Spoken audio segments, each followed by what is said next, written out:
patnubay at gabay ng magulang ang kailangan. Maaaring may masiselang tema, lengguwahe, karahasan, sexual, horror o droga na hindi angkop sa mga bata.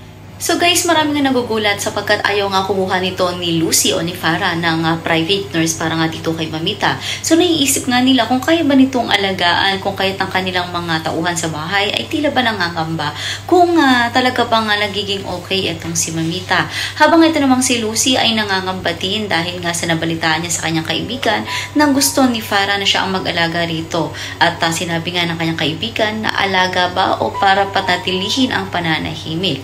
Habang ngayon ay matatapos na ang asistensya dito nga kay Lucy at ngayon ay makakalaya na siya kung saan ay medyo nangangamba si Farah dahil alam niya kung ano ang magiging plano ni Lucy. Ito nga ay ang mabawi ang kanyang buong pamilya. So balit paano nga ba magagawa ito ni Lucy kung hindi siya paniniwalaan ng kanyang asawa dahil sa kanyang anyo ngayon? Yan ang mga dapat nating abangan sa mas sumitinding mga ganap at mga aksyon dito nga lang sa Stolen Life.